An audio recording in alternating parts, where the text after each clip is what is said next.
Mediumistic phenomena occur in a certain kind of conspicuous context where we're looking for them. We don't know what the stage of operations for macro PK is outside of those contexts where parapsychologists or others set out to look for them. So I assume that psi phenomena are the kinds of things which do have a normal stage of operations. They don't just happen for parapsychologists. They don't just happen for parapsychologists or anyone else when they set out to look for them. They're also happening in more naturalistic settings. And so what would those be? Presumably they're going to be, mostly I would think, contexts where the phenomena don't call attention to themselves. Because tables don't usually levitate, okay? But if there's a natural stage of operations for PK, what would it be, for example? Maybe it would be making somebody sick, messing with another's computer, causing a mechanical breakdown of the car, things that might happen otherwise, and we can't trace the causal lines to know whether they're PK-induced or induced causally some other way. So the only difference between, say, a car crash caused by PK and a car crash caused by normal car failure is in their unobservable causal histories, and we have no way of really ferreting that out. I'm not sure how we could figure out conclusively whether a certain physical phenomenon was PK-induced, so long as the phenomenon is one that doesn't happen normally. So long as the phenomenon is one that does happen normally. Because car crashes happen normally, computer failures happen normally. So it's not as if we can go around with a PK meter and just see where the causal lines are. But since tables don't usually float through the air, since objects don't apparently usually materialize out of nothing, there I think we can rule out normal causal chains. How do you feel about trusting reports that are older? I think you have to take this on a case-by-case basis, but the so-called argument from technology, at least I call it that, I think is a terribly weak argument. The idea that thanks to modern technology, we can now catch things we never caught before, and so mediums don't even try any longer to produce the large-scale things that they did before. It's a terrible argument, and one reason is that 19th century technology was good enough to detect what was possible to produce in the 19th century. So the appeal to technology is a double-edged sword. Just as technology might make it easier now to detect cheating, it also makes it easier to cheat. We have miniaturized electronic devices that were never available in the late 19th century. And so when you look at some of the best cases from the late 19th century or early 20th century, and really look at the conditions under which the phenomena occurred, the appeal to technology just becomes ludicrous. Also, there were some phenomena that were beyond even today's technology, if you take the report seriously, in cases where I think we have to, such as Hume's reports of materialized hands. People would shake hands with them, they could poke holes through the hand, the holes would close up, and then the hands would dissolve in people's grasp. These hands were not stuffed gloves. They were never retrieved as they would be if this was simply a prop that D.D. Hume had. I think we have to take these reports seriously. And the fact that they're old don't matter to you? No, people were smart then just as people are smart now. And we also don't have to worry about the fallibility of memory because, in, again, some of the best cases, the phenomena were written about during the production of the phenomena or immediately thereafter. So in some of the best cases of reports from the history of Eusapia Palladino in the 1908 Naples sittings, there was a stenographer present who would write down everything the experimenters would call out. So one experimenter might say, I'm holding Eusapia's left arm and left leg. Another experimenter would say, I'm holding Eusapia's right arm and right leg. The third experimenter would say, I'm sitting on Eusapia's lap. And then they'd all report table levitation at a distance from the medium. So there's no reason to worry about the fallibility of memory in a case like this. And this would be in electric light, by the way. What would be theories so far brought forward to account for movement at the distance, macro PK? And what do we know about it today? Is there anything we can say about it today? I haven't heard a theory that makes any particular good sense to me. I mean, people in parapsychology and out of parapsychology often seem to think theorizing is as easy as lying. So people crank out theories very, very easily, and I think they don't realize how difficult it is to theorize. So I haven't heard any theories that I can do much with. I'm more interested still at this point in trying to document the phenomena under decent conditions and to try to figure out something about the natural history of the phenomena. Until we figure out what psi is doing in life when parapsychologists aren't explicitly looking for it, we don't know what kind of phenomenon we're even theorizing about. So in some ways, theorizing is completely premature at this stage. But the same thing you just said could have been said by Carrington in 1905. Yes, we haven't progressed anywhere since 1905. We don't know any more than we did then. How is that even possible? I think one of the reasons that's possible is because parapsychologists have been bullied into forgetting about mediumistic large-scale phenomena and worrying about producing quantitative statistical evidence for their reality, which has been, in my opinion, a complete failure. You said they were bullied into it? Why is that? Well, they've been bullied into it by criticism from those who think that mediums are all frauds or that you can't say anything useful about the reality of the phenomena under so-called relatively loose conditions. People in parapsychology today usually come from some other branch of science where they're accustomed to doing experimental work and where they at least think they can control and manipulate experimental variables. Fact is, you can't do that in parapsychology, no matter how hard you try to do that. This is often called the source of psi problem.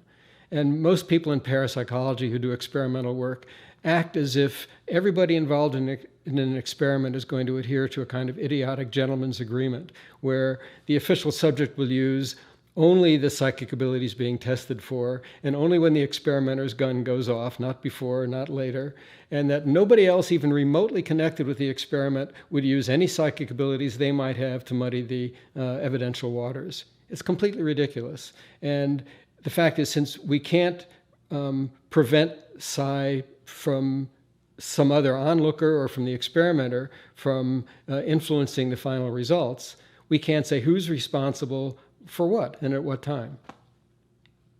It's an insurmountable problem, and I don't care what experimenters say about it. I don't think they take it seriously enough. So parapsychologists should rather go out into the field doing qualitative research? Not so much that, but I think the way to do it is not to try to produce quantitative evidence, to get superstar subjects, whether you're doing quantitative work or otherwise, superstar subjects who can apparently be associated with results in a variety of contexts with different experimenters over and over and over. Because then, even if you can't be sure exactly what contribution onlookers and experimenters might ultimately make to the final result, you can at least say, this subject has some prima facie responsibility for what's occurring. So we can at least start to get a handle on conditions conducive or non-conducive to the production of the phenomena. You know, even back in the old days of the late 19th and early 20th centuries, it was hard to separate out experimenter influence from the final result. My favorite example of this is comparing what happened with Eva C. and what happened with Kathleen Gallagher in Ireland. So Kathleen Gallagher was investigated, she produced ectoplasm. She was investigated by a mechanical engineer, W.J. Crawford.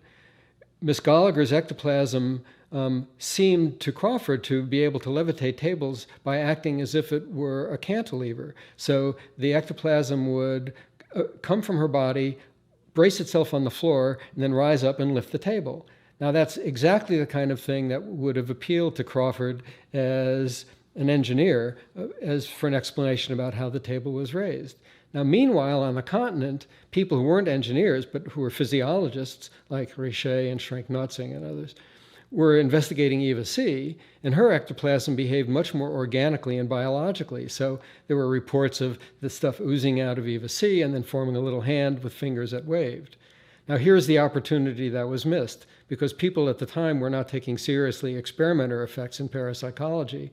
It would have been great if those experimenters had switched mediums, if Richet and others had investigated Kathleen Gallagher, and so on and so on. So then we would have perhaps been able to get a handle on the extent to which experimenter influence affected or colored the final results.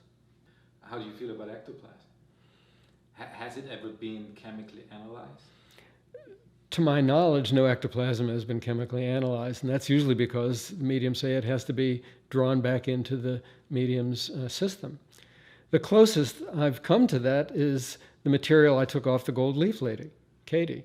That doesn't really count as ectoplasm, I don't think. It didn't emerge from an orifice. It appeared on her, and I don't know whether that was a materialization phenomenon or an apport. Mainstream science has been dealing pretty much the same way with psi research ever since the mid to late 19th century.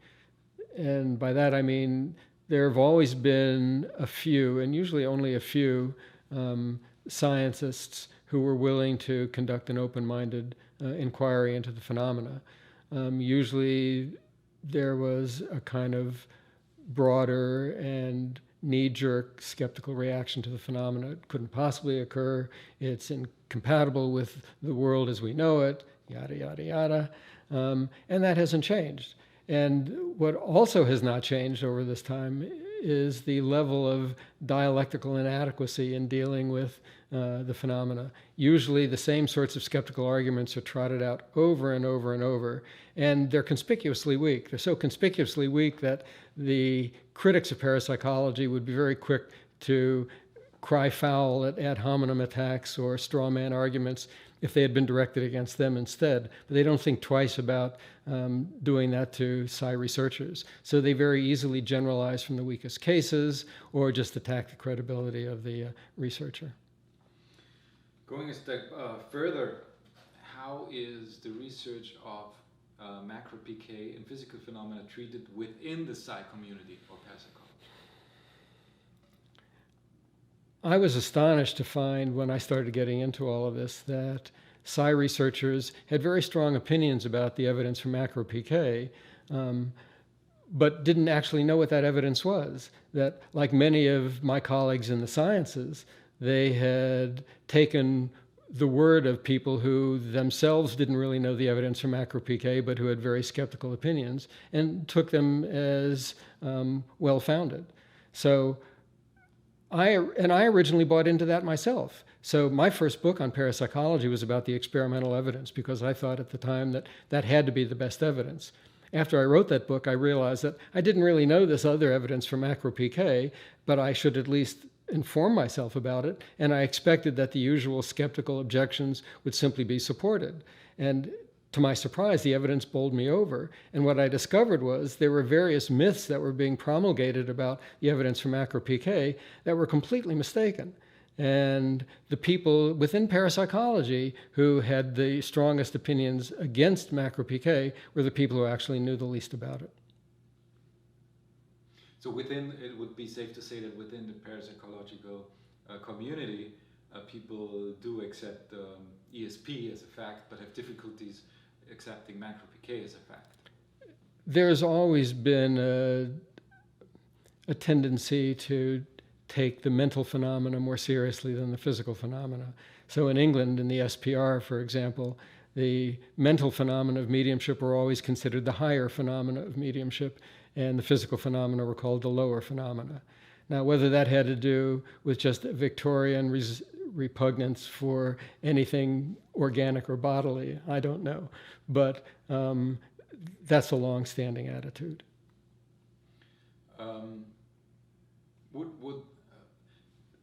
To study mental phenomena, though, it seems to be even more difficult than to study physical phenomena, isn't it? Because it gets much more muddy. I think it's very hard to study the mental phenomena because the causal lines are not only hard to trace, but you can't be sure when you've actually got a phenomenon that's worth endorsing. But in the case of physical phenomena, you can at least potentially record or at least observe conspicuous phenomena. I mean, when you're doing micro PK work, you've got a similar problem. I mean, you've got misbehavior of a random event generator, and you can try to mount convincing statistical arguments that this shouldn't be happening as it does, but that only convinces a few people. It never convinces everybody. On the other hand, watching a table move slowly and gracefully through the air in good light, that poses a clear-cut problem which quantitative experiments simply don't. But if somebody doesn't want to believe it, they will just say it's fraud and discount it anyway. Right? Sure. Yeah, if people don't want to believe it, there's only so much you can do. And the fact is you can't reason people out of positions they haven't been reasoned into. I think a lot of parapsychologists don't want to muddy their hands with this stuff. They're so frequently assailed by critics for doing really colorless, boring laboratory experiments that they're at least within their element as experimenters. But if they try to go out and do field work, then they're in uncharted territory for them, and they feel they'll just open themselves up to criticism they don't want to deal with. I remember years and years ago, I heard reports about an egg medium in Mexico, a woman named Rosita, a bruja, a witch. And people I knew and trusted reported to me their experiences with Rosita. You could bring your own eggs, you could mark them, she would wave them around, and open them and objects would fall out, a black candle or a little voodoo doll or something of that sort. And others said they watched Rosita open eggs into a glass of cold water, and the egg would boil in the glass of water. And at the time, there were 3 laboratories in Texas alone devoted to psi research. And I appealed to all the researchers in those labs, which were all well-funded. I said, you don't have far to go. Run down to Mexico, check out Rosita, and see what you come up with. Nobody did it. They resisted over and over and over. And finally, after my hammering these people for a long time, one of them, whose name I shall not mention, said to me, okay, Steve, I'm finally going to do something worthwhile in parapsychology. I will check out Rosita. And I learned the next day that she had died. But that's the usual course. People don't want to muddy their hands. The old resistances die hard. The old prejudices are very strong. And frankly, I think most parapsychologists, if they saw ectoplasm or if they saw a table rise, they'd have the reaction I had back in graduate school. How did personally your environment react to your conversion from a hardcore materialist to a crazy man? My standing in the philosophical community underwent an interesting transformation once I started writing about parapsychology. I had a pretty good reputation as an up-and-coming philosopher before all of this happened. But once I started writing about parapsychology, people began to get suspicious and snotty, and I found myself excluded from conversations I would otherwise have been included in. And the good part about all of this was that I had a much clearer vision of some of my colleagues in philosophy than I had before. Some people whom I expected to be open-minded and courageous intellectually surprised me with their rigidity and their cowardice. And some people whom I expected to be rigid and closed-minded surprised me with their open-mindedness. So some of these revelations were very painful, but I think it's better to be clear about such things. So overall, I'm glad about the way it worked out. But this is one of the ways I learned not to respect my colleagues in philosophy. There's no such thing as a purely objective state of mind. I mean, scientists are not purely objective critters either. Every one of them is invested to some degree in what they're doing and is invested in success or failure, as the case may be. We have ways of undermining our own attempts at success. We have ways of enhancing our own attempts at success. And so I would expect the same thing to be true of those who produce the phenomena and those who investigate the phenomena. In every case, it's a very messy causal nexus, and there'll be any number of factors which we can't even conclusively identify, much less control, that will affect the outcome of any investigation or any experiment.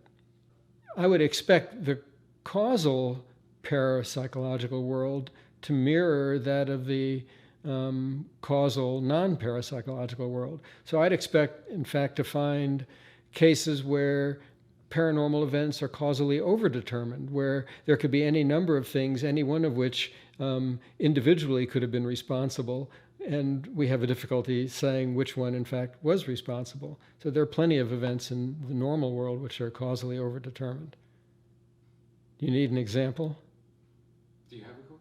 Yeah, I have a great example of causal overdetermination. This is a true story. A man in Los Angeles was choking in a restaurant on his food, and a doctor at a nearby table performed the Heimlich maneuver on him, and in the process broke the man's ribs. The broken rib punctured the man's lung. The man fell to the floor. The doctor started to perform CPR on him. The man went into a coma and died. And the subsequent autopsy found that he died not from choking and not from the punctured lung, but from a peanut allergy. The doctor who had been performing CPR had just been eating peanuts. Now, that event, that poor man's death, was causally overdetermined. Any one of those things would have been sufficient to kill him. It also means that when your time's up, your time's up.